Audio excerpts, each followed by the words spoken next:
ఆంధ్రప్రదేశ్ జీవనాడి బహుళార్థ సాధక ప్రాజెక్టు పోలవరానికి పర్యాటక శోభను తెచ్చేందుకు రాష్ట్ర ప్రభుత్వం భారీ ప్రణాళికలు రచిస్తోంది.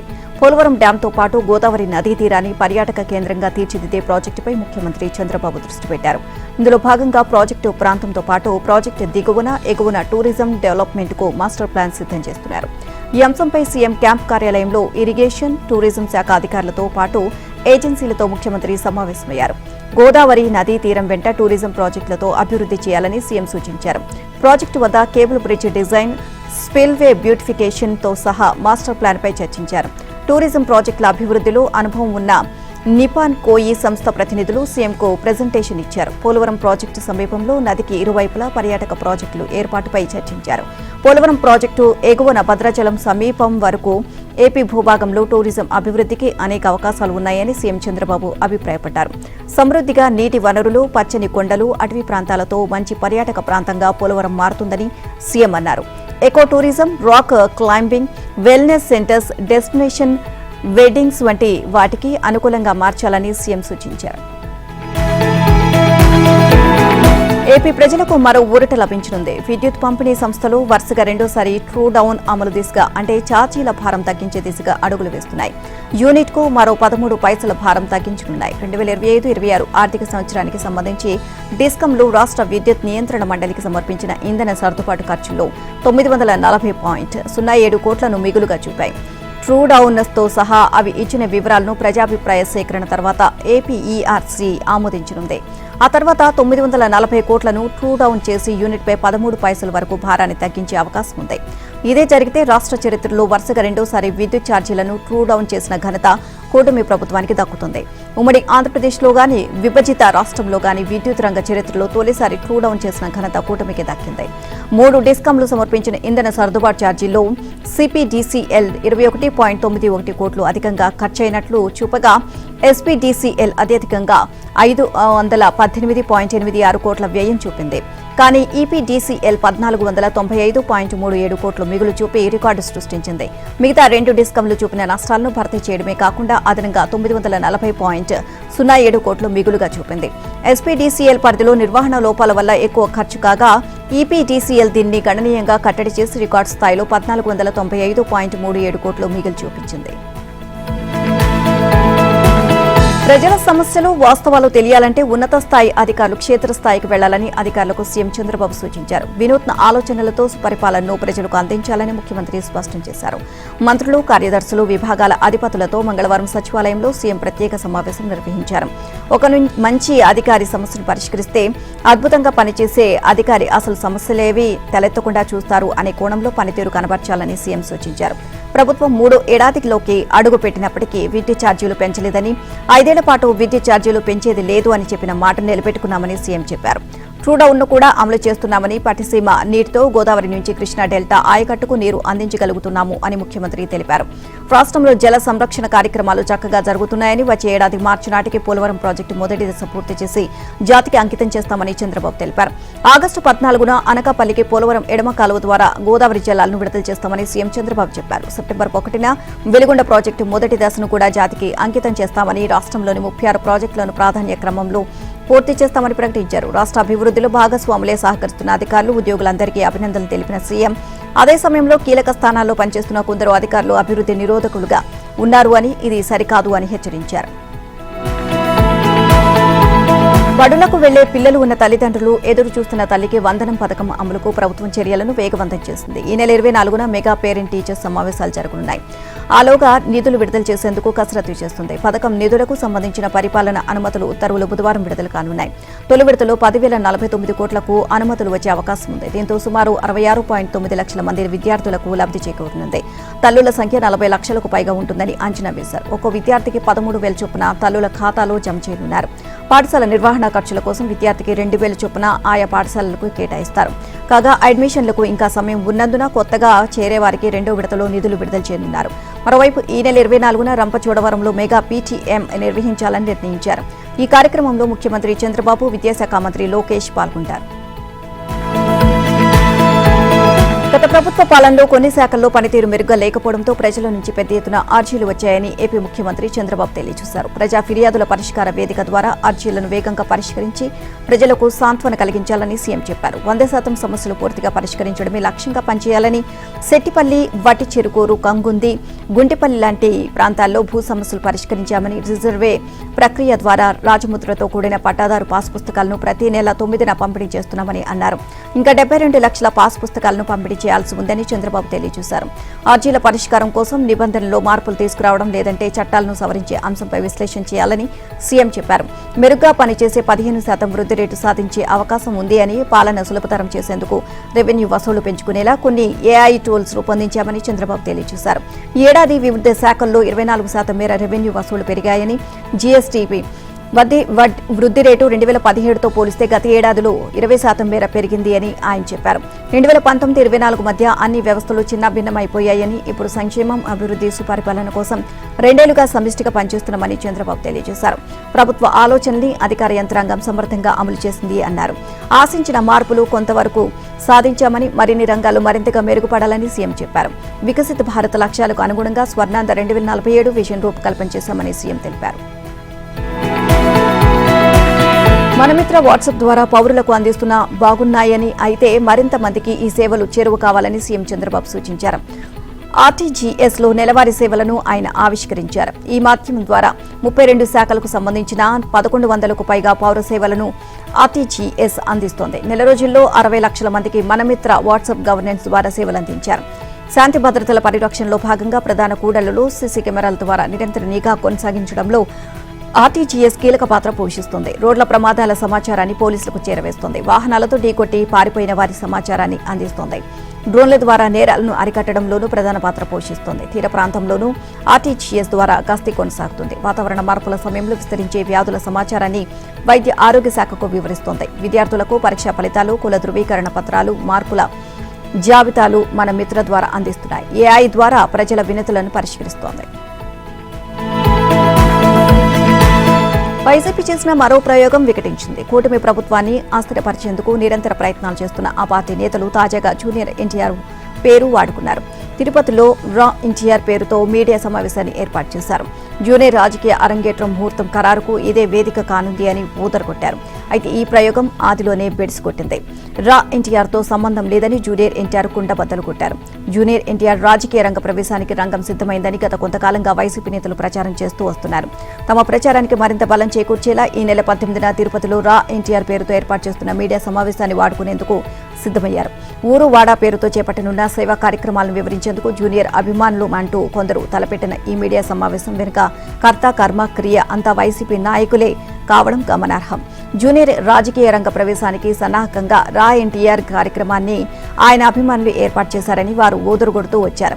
ఓ దశలో జూనియర్ ఎన్టీఆర్ కూడా హాజరవుతారని, ఆయన రాజకీయ ప్రవేశంతో టీడీపీ పని అయిపోయినట్లేనంటూ తమకు అనుకూల మీడియాలు, సామాజిక మాధ్యమాల్లో పెద్ద ఎత్తున ప్రచారం ప్రారంభించారు.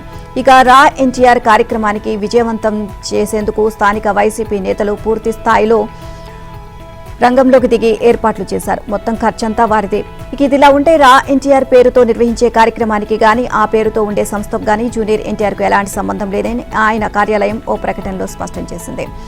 ఆ మీడియా సమావేశానికి ఆ సంస్థ నిర్వహించే సేవా కార్యక్రమాలకు ఆయన నుంచి ఎలాంటి అనుమతి తీసుకోలేదు అని తేల్చి చెప్పింది. వైసీపీ మాజీ మంత్రి సీదిరి అప్పలరాజు కుమారుడు ఆరవ్ వర్మ బెయిల్ పిటిషన్ను పలాస కోర్టు తిరస్కరించింది. నిర్లక్ష్యం బైక్ నడిపి ఒకరి మరణానికి కారణమైన కేసులో సోమవారం ఆరవ్ వర్మను అరెస్ట్ చేసి అంపోలు జిల్లా జైలుకు పోలీసులు తరలించారు. బైక్ ప్రమాదంలో చేతులకు, ముఖానికి గాయాలైన ఆరవ్ వర్మను వైద్య చికిత్స కోసం మంగళవారం ఉదయం జైలు నుంచి శ్రీకాకుళం ప్రభుత్వ సర్వజన ఆసుపత్రికి తరలించారు. ఇక పరీక్షల కోసం ముందుగా రిమ్స్ క్యాజువాలిటీకి తీసుకువచ్చారు. వాస్తవానికి పలాసలో ప్రభుత్వ ఆసుపత్రి వైద్యులు ఫిట్ ఫర్ రిమాండ్ అని నిర్ధారించాకనే ఆరవ్ వర్మను జైలుకు తరలించారు. ఇక అయితే మంగళవారం ఉదయం మాత్రం ఆసుపత్రిలో భిన్నమైన వాతావరణం కనిపించింది.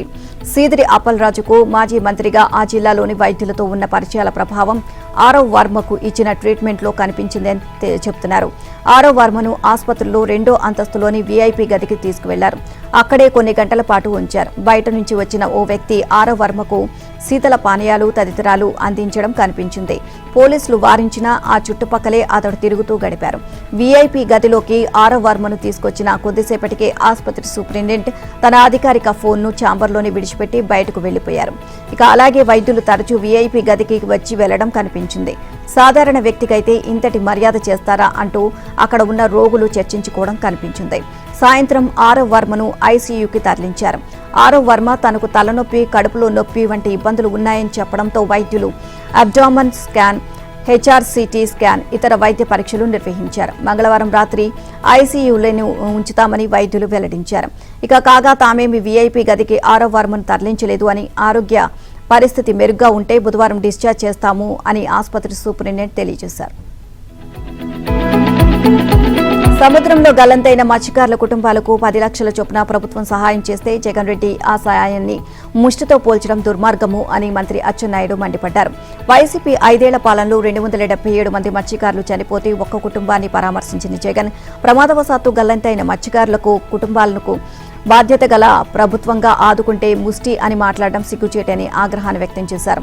వైసీపీ మాజీ మంత్రి సీదిరి అప్పలరాజు కొడుకు వాహనం ఢీకొని పేద గొర్రెల కాపరి దానయ్య చనిపోతే బాధిత కుటుంబాన్ని పరామర్శించకుండా నిస్సిగ్గుగా రాజకీయ విమర్శలు చేస్తున్న జగన్ రెడ్డిని జనం అసహ్యించుకుంటున్నారు అని మంత్రి అచ్చెన్నాయుడు ఆగ్రహాన్ని వ్యక్తం చేశారు. వైసీపీ ప్రభుత్వంలో 277 మంది చనిపోతే ఒకరిని జగన్ పలకరించలేదు, కనీసం పరిహారం ఇవ్వలేదు. జగన్ హయాంలో చనిపోయిన వాళ్లకి కూడా సీఎం చంద్రబాబు ఎక్స్గ్రేషియా ఇచ్చారు అని 2019 నుంచి 2024 వరకు ఏడాదికి 10,000 చొప్పున వేట నిషేధ భృతి కింద 530 కోట్లు ఇవ్వడం తప్ప జగన్ మత్స్యకారులకు ఇంకేమీ ఇవ్వలేదు అన్నారు. డీజిల్ సబ్సిడీ బకాయిలు పెట్టారని, వాళ్ళ కొట్టుకుపోవడానికి దారం కూడా ఇవ్వలేదు అంటూ ఎద్దేవి చేశారు. అధికారంలో ఉన్నప్పుడు ఒక్కరినైనా పలకరించకుండా ప్రతిపక్షంలో ఉండి రాజకీయాలు చేస్తావా అంటూ అచ్చెన్న ఆగ్రహాన్ని వ్యక్తం చేశారు. యూట్యూబర్ బచ్చలకూరి జోసెఫ్ అలియాస్ ప్రశ్న రావణ్ కేసులో మంగళవారం కొత్త పరిణామం చోటు చేసుకుంది. ఆయన విచారించేందుకు 10 రోజులు కస్టడీకి ఇవ్వాలని కోరుతూ గన్నవరం కోర్టులో దాఖలు చేసిన పిటిషన్ను పోలీసులు ఉపసంహరించుకున్నారు. వెంటనే 15 రోజులు కస్టడీ కోరుతూ కొత్త వ్యాజ్యం వేశారు. రావణ్ను అరెస్ట్ చేసి కోర్టు ద్వారా రిమాండ్కు పంపిన పోలీసులు ఆయన విచారించేందుకు 10 రోజులు కస్టడీకి ఇవ్వాలని ఈ నెల 6న వేసిన పిటిషన్ మంగళవారం కోర్టు ముందుకు వచ్చింది. విచారణ ప్రారంభం కాగానే ఈ వ్యాజ్యాన్ని ఉపసంహరించుకుంటున్నట్లు పబ్లిక్ ప్రాసిక్యూటర్ తెలియజేశారు. ఆ తర్వాత కొత్త పిటిషన్ వేస్తాము అన్నారు. సాయంత్రం దాఖలు చేశారు కూడా. ఈ కేసులో రావణ్ నుంచి మరిన్ని వివరాలు రాబట్టాలంటే 15 రోజుల పాటు విచారించాల్సి ఉంది. కస్టడీకి ఇవ్వాలని అందులో విజ్ఞప్తి చేస్తారు. దీనిపై రావణ్ తరపు న్యాయవాదులకు నోటీసులు ఇవ్వాలని కోర్టు ఆదేశించింది. విచారణను గురువారానికి వాయిదా వేసింది. రావణ్ తరపున మాజీ అదనపు అడ్వకేట్ జనరల్ పొన్నవోలు సుధాకర్ రెడ్డి కోర్టుకు హాజరయ్యారు. విజయవాడ కృష్ణలంకకు చెందిన గాదె సాయికృష్ణ అదృశ్యం కేసులో హైకోర్టులో కీలక పరిణామం చోటు చేసుకుంది. ఈ వ్యవహారంపై నిష్పాక్షిక, పారదర్శక దర్యాప్తు బాధ్యతలను కోర్టు పర్యవేక్షణలో సిబిఐ లేదా ఏదైనా స్వతంత్ర దర్యాప్తు సంస్థకు అప్పగించాలని కోరుతూ వేసిన అనుబంధ పిటిషన్ గురించి తనకు సమాచారం లేదని అతడి తల్లి గాదె విజయలక్ష్మి హైకోర్టుకు తెలియజేశారు. ఆ పిటిషన్ దాఖలు చేయాలని తానెవరికీ సూచించలేదు అని, అలాంటి అధికారం ఎవరికీ ఇవ్వలేదని, ఆ పిటిషన్తో తనకు సంబంధం లేదు అని, దానిపై వాదనలు వినిపించేందుకు ఆసక్తి లేదని పేర్కొంటూ తాజాగా మరో అనుబంధ పిటిషన్ దాఖలు చేశారు. తన కుమారుణ్ణి కోర్టు ముందు హాజరుపరిచేలా పోలీసులను ఆదేశించాలని కోరుతూ వేసిన హేబియస్ కార్పస్ పిటిషన్లో తాను చేసిన అభ్యర్థన నిరర్థకంగా మారింది అని, అనుబంధ పిటిషన్ను ఉపసంహరించుకునేందుకు అనుమతించాలని కోరారు.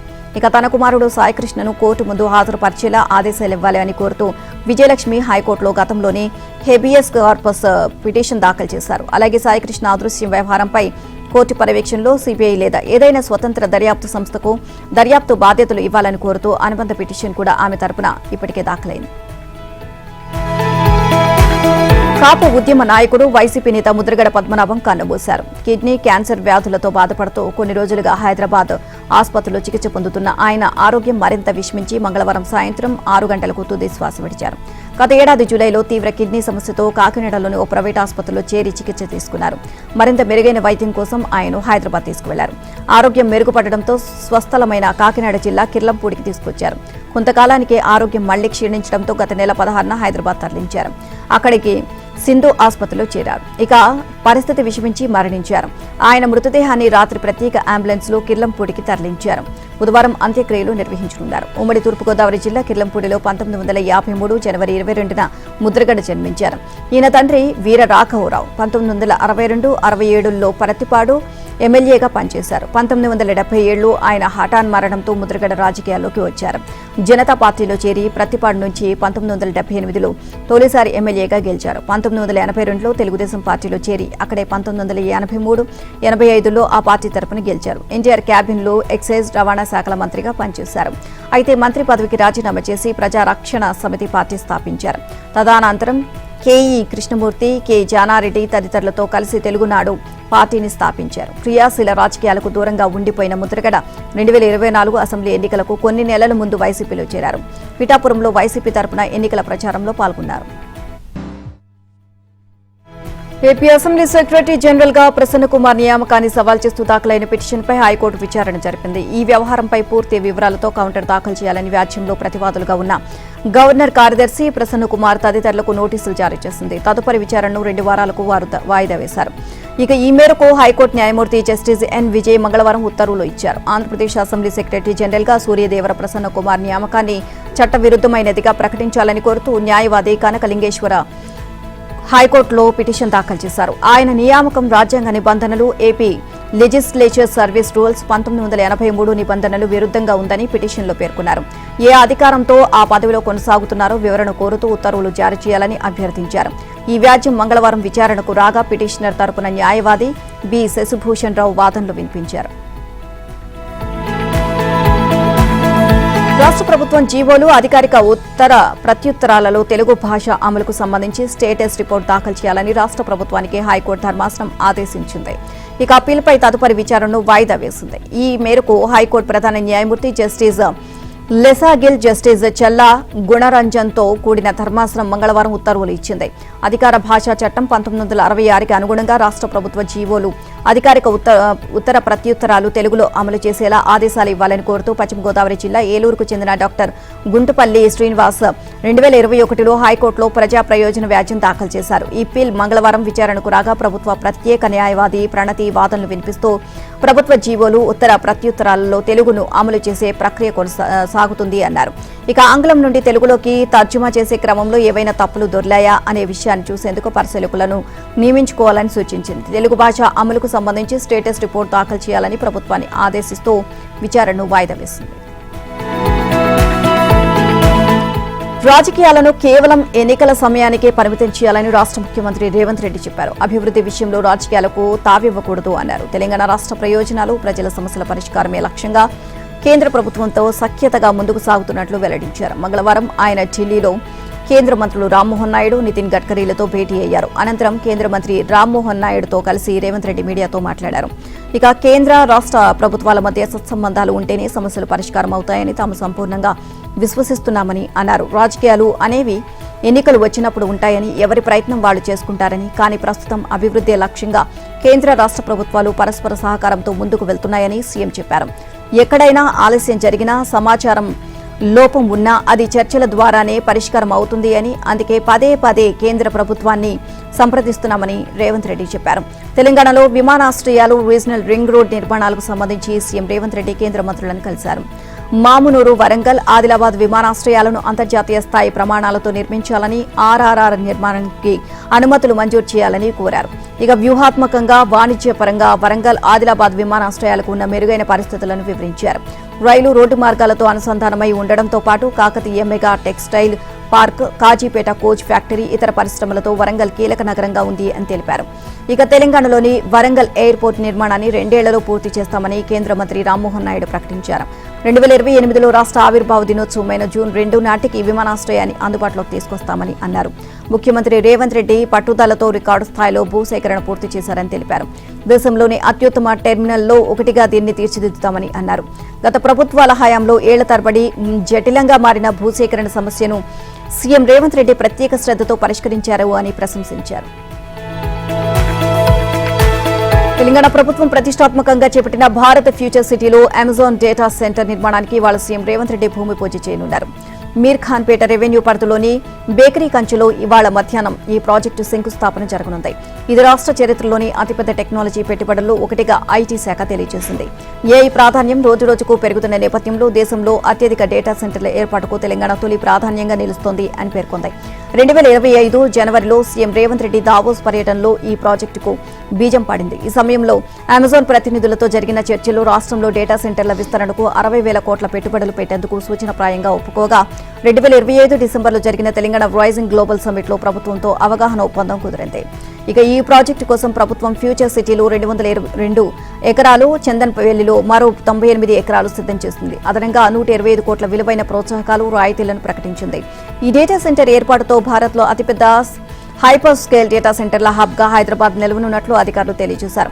తొలి విడతలో భాగంగా 24 నెలల్లో నిర్మాణ సంబంధిత పనులు పూర్తవుతాయని, అనంతరం రాబోయే 10 ఏళ్లలో మిగిలిన పనులు పూర్తి చేయనున్నట్లు వివరించారు.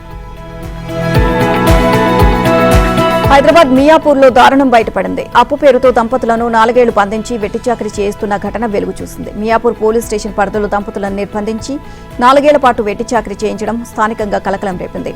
బాధితుడు కోట శ్రీనివాస్ తన భార్యకు అనారోగ్యం కారణంగా వైద్య చికిత్స కోసం కాంట్రాక్టర్ వద్ద 2 లక్షలు, మరో కాంట్రాక్టర్ వద్ద కృష్ణ వద్ద ₹1,00,000 అప్పుగా తీసుకున్నారు. తర్వాత అనంతరం ఇద్దరు కాంట్రాక్టర్లు శ్రీనివాస్, అతని భార్య రమ్యను మియాపూర్లోని న్యూ హఫీజ్పేట, ప్రేమ్నగర్లో నిర్మాణంలో ఉన్న భవనానికి తీసుకువెళ్లి అక్రమంగా నిర్బంధించినట్లు ఆరోపణలు ఉన్నాయి.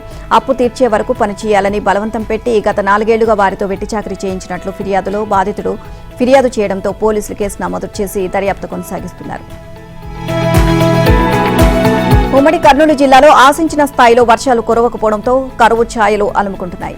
ఎల్నినో ప్రభావంతో వర్షాభావ పరిస్థితులు నెలకొనడంతో ఆదోని నియోజకవర్గ రైతులు తీవ్ర ఆందోళనకు గురవుతున్నారు. ఇక ఈ ప్రాంతంలో ప్రధానంగా సాగు చేసే పత్తి పంటకు సరైన సమయంలో వర్షాలు లేకపోవడంతో మొక్కల ఎదుగుదల పూర్తిగా నిలిచిపోయింది. మండుతున్న ఎండలు, వేడి గాలుల కారణంగా పత్తి మొక్కలు వాడిపోతూ ఉండడంతో రైతులు తీవ్ర నిరాశలో ఉన్నారు. ఎకరాకు 20,000 నుంచి 50,000 వరకు అప్పులు చేసి పెట్టుబడులు పెట్టి పత్తి సాగు చేసినా ఇప్పటి వరకు సరైన వర్షాలు కురవకపోవడంతో పెట్టుబడి కూడా తిరిగి వచ్చే పరిస్థితి కనిపించడం లేదని రైతులు ఆవేదన వ్యక్తం చేస్తున్నారు. మరో 15 రోజుల్లో వర్షాలు కురవకపోతే ఇప్పటికే వేసిన పత్తి పంటను తొలగించి దాని స్థానంలో జొన్న లేదా వేరుశనగ వంటి ప్రత్యామ్నాయ పంటలను సాగు చేయాల్సిన పరిస్థితి ఏర్పడింది అని చెబుతున్నారు. ప్రత్యేక ఓటరు జాబితా సవరణలో సంగారెడ్డి జిల్లా హత్నూరా మండల కేంద్రంలో విచిత్రమైన ఉదంతం వెలుగు చూసింది. ఒకే వ్యక్తికి ఏకంగా 40 చోట్ల ఓటు హక్కు ఉన్నట్లు అధికారులు గుర్తించారు. వివరాలు ఆన్లైన్లో నమోదు చేస్తూ ఉండగా ఈ భారీ అక్రమం వెలుగులోకి వచ్చింది. సంగారెడ్డి జిల్లా హత్నూరా మండల కేంద్రానికి చెందిన మహమ్మద్ ఫక్రుద్దీన్ అనే వ్యక్తి 40 చోట్ల ఓటరుగా నమోదయ్యాడు. తన స్వగ్రామమైన హత్నూరా మండల కేంద్రంతో పాటు హైదరాబాద్ పరిధిలో 8 అసెంబ్లీ నియోజకవర్గాల్లో మొత్తం 40 ప్రాంతాల్లో ఓటు హక్కు ఉన్నట్లు అధికారులు నిర్ధారించారు. కార్వాన్, ముషీరాబాద్, చంద్రయానగుట్ట, మలక్పేట, సికింద్రాబాద్, ఖైరతాబాద్, చార్మినార్, సనత్ నగర్లో ఓటర్ నమోదైంది. ఇక అయితే చాలా ప్రాంతాల్లోనూ వేర్వేరు పేర్లతో ఓట్లు ఉన్నట్లు అధికారులు గుర్తించారు. ఓటర్ల జాబితా సవరణ పరిశీలనలో భాగంగా ఫక్రుద్దీన్ కుటుంబ సభ్యులు ఎన్యూమరేషన్ ఫారాన్ని పూర్తి చేసి స్థానిక బూత్ లెవెల్ అధికారికి అందజేశారు. అయితే అధికారి ఈ వివరాలను ఆన్లైన్ సాఫ్ట్వేర్లో నమోదు చేస్తూ ఉండగా కంప్యూటర్ స్క్రీన్పై ఒకే ఫోటోతో ఉన్న పలు ఎంట్రీలు చూసి విస్తుపోయారు. ఫక్రుద్దీన్ తన సొంత ఊర్లోనే కాకుండా హైదరాబాద్ పరిధిలోని పలు నియోజకవర్గాలు తన ఫోటోను ఉపయోగించి స్వల్ప మార్పులతో వేర్వేరు పేర్లతో ఓట్లను నమోదు చేయించుకున్నట్లు తేలింది. ఒకే వ్యక్తి పేరిట ఇన్ని ఓట్లు ఎలా వచ్చాయి అనే దానిపై అధికారులు ఆశ్చర్యాన్ని వ్యక్తం చేస్తున్నారు. ఈ వ్యవహారంపై ఉన్నతాధికారుల ఆదేశాల మేరకు విచారణ చేస్తున్నట్లు అధికారులు చెబుతున్నారు. తెలంగాణలో ప్రస్తుతం జరుగుతున్న ఓటర్ల జాబితా ప్రత్యేక సమగ్ర సవరణలో భాగంగా ఓటర్లు తమ ఎన్యూమరేషన్ ఫారాలను ఆలస్యం చేయకుండా వెంటనే సమర్పించాలని ప్రధాన ఎన్నికల అధికారి సి సుదర్శన్ రెడ్డి పిలుపునిచ్చారు. రాష్ట్ర వ్యాప్తంగా ఈ ప్రక్రియ ముగియడానికి 10 రోజుల సమయం మాత్రమే ఉందని, సమయం తక్కువగా ఉన్నందున ఓటర్లు తక్షణమే స్పందించాలని ఆయన ఒక ప్రకటనలో పేర్కొన్నారు. రాష్ట్ర వ్యాప్తంగా మొత్తం 3,38,26,448 మంది ఓటర్లు ఉండగా ఇప్పటి వరకు 1,66,70,610 మంది మాత్రమే తమ వివరాలను నమోదు చేసుకుని ఎన్యూమరేషన్ ఫారాలను అందజేశారు. అంటే 49.28% మంది ఓటర్లు మాత్రమే తమ ఎన్యూమరేషన్ ఫారాలను సమర్పించారని, మిగిలిన వారు కూడా తమ ఓటు హక్కును కాపాడుకోవడానికి పూరించిన ఫారాలను ఆలస్యం చేయకుండా BLOలకు అందజేయాలని సుదర్శన్ రెడ్డి విజ్ఞప్తి చేశారు. ఎన్యూమరేషన్ ఫారాల్లో వివరాలను తప్పులు లేకుండా రాసి పాస్పోర్ట్ సైజ్ ఫోటోను అతికించాలి. పూర్తి చేసిన ఫారంపై తప్పనిసరిగా ఓటరు సంతకం, తేదీతో పాటు సంబంధిత BLO సంతకం ఉండేలా చూసుకోవాల్సి ఉంటుంది. ఇక ఓటర్లకు అందజేసిన 2 ఫారాల్లో ఒకటి BLOకు ఇవ్వాలని, మరొకటి ఓటర్ తమ వద్దే భద్రపరచుకోవాలని CEO సూచించారు. గత ఓటరు జాబితా వివరాలు అందుబాటులో లేకపోయినా ప్రస్తుత వివరాలతోనే ఫారంను నింపి అందజేయవచ్చు అని ఆయన స్పష్టం చేశారు. ఇథనాల్ ఇతర ప్రత్యామ్నాయ ఇంధన వినియోగం విషయంలో తనపై ఓ పెయిడ్ ప్రచారం జరుగుతుంది అని, దీని వెనుక ఆయిల్ దిగుమతిదారుల లాబీ ఉందని కేంద్ర మంత్రి గడ్కరీ ఆరోపించారు. ఇంధన దిగుమతులు తగ్గిపోతే వారికి నష్టం వస్తుంది అనే భయంతో తనపై విమర్శలు చేస్తున్నారని సూచించారు. ఇక ముంబైలో జరిగిన ఓ కార్యక్రమంలో ఆయన మాట్లాడుతూ పెట్రోల్, డీజిల్, సహజ వాయువు దిగుమతులపై మన దేశం ఏటా 22 లక్షల కోట్లు ఖర్చు చేస్తుంది అని తెలియజేశారు. దేశాల మధ్య ఘర్షణలు ఇంధన రేట్లను ప్రభావితం చేస్తున్న తరుణంలో మన దేశం ఇంధన వనరుల్లో స్వయం సమృద్ధి సాధించాల్సిన అవసరం ఉంది అని స్పష్టం చేశారు. కొంతకాలంగా బలహీనపడిన రుతుపవనాలు మళ్లీ పుంజుకొనున్నాయని వాతావరణ నిపుణులు అంచనా వేస్తున్నారు. బంగాళాఖాతంలో జరుగుతున్న ఈ మార్పుల వల్ల సముద్రపు గాలులు బలంగా వీస్తూ దట్టమైన మేఘాలు అలుముకుంటున్నాయి. 2-3 రోజుల్లో ఈ పరిస్థితి మరింత బలపడి అల్పపీడనంగా మారనుంది అని, ఆ అల్పపీడనం క్రమంగా ఒడిశా, పశ్చిమ బెంగాల్ వైపు పయనించి తూర్పు భారతంలో విస్తారంగా వర్షాలు కురిసేందుకు అవకాశం ఉంటుంది. ఇక ఆ తర్వాత దీని ప్రభావం మధ్య ఉత్తర భారతం పైన ఉంటుంది. ఇక దీంతో తూర్పు, మధ్య, ఉత్తర భారతంలో భారీ వర్షాలు కురుస్తాయని అంచనా వేస్తున్నారు. ఈ రుతుపవనాల సీజన్లో బంగాళాఖాతంలో రెండో అల్పపీడనం ఏర్పడుతుంది అని భారత వాతావరణ శాఖ వెల్లడించింది. ఈ పరిస్థితి ఇప్పటికే బలహీనపడిన రుతుపవనాలకు కొత్త ఊతమిస్తుంది అని తెలిపింది. ఈ అల్పపీడనం రుతుపవనాలను మరింత చురుకుగా కదిలేలా చేస్తుంది అని నిపుణులు అంచనా వేస్తున్నారు. అయితే ఇది ఎంతవరకు విస్తరిస్తుంది అనేది దాని బలం, మార్గం, తీవ్రత, కాల పరిమితిపై ఆధారపడి ఉంటుందని భావిస్తున్నారు. వాస్తవానికి బంగాళాఖాతంలో ఏర్పడనున్న అల్పపీడన పరిస్థితులు పశ్చిమ పసిఫిక్లో వాతావరణ అవాంతరాల వల్ల ఏర్పడ్డాయి. దీనివల్ల తైవాన్ను దాటుకుని దక్షిణ చైనా మీదుగా వెళ్లిన భావి తుఫాను ఇక కొరియా తీరం వైపు కదులుతూ ఆ ప్రాంతంలో భారీ వర్షాలకు కారణమవుతోంది. హార్మోజ్ జలసంధి అవతల మరోసారి నౌకా దిగ్బంధం విధిస్తున్నట్లు అమెరికా అధ్యక్షుడు ట్రంప్ ప్రకటించారు. ఇరాన్కు చెందిన ఆ దేశంలో వాణిజ్యం చేస్తున్న నౌకలను మాత్రం అడ్డుకుంటామని, మిగతా దేశాల నౌకలు స్వేచ్ఛగా ప్రయాణించవచ్చు అని పేర్కొన్నారు. హార్మోజ్ మీదుగా ప్రయాణించే నౌకల నుంచి వాటిలోని సామగ్రి విలువపై 20% ఫీజు వసూలు చేస్తామన్న ప్రకటన నుంచి ట్రంప్ వెనక్కి తగ్గారు. కాగా ఇరాన్తో తిరిగి పూర్తిస్థాయి యుద్ధానికి దిగాలని ట్రంప్ భావిస్తున్నట్లు అంతర్జాతీయ పత్రికలు పేర్కొన్నాయి. ఏ దేశంపై అయినా అమెరికా యుద్ధం ప్రకటించాలి అంటే చట్టసభ, కాంగ్రెస్ అనుమతి ఉండాలి. అధ్యక్షుడు కేవలం 60 రోజుల పాటు సైనిక చర్య చేపట్టకపోవచ్చు. ఆ తర్వాత తప్పనిసరిగా ఆపేయాల్సిందే.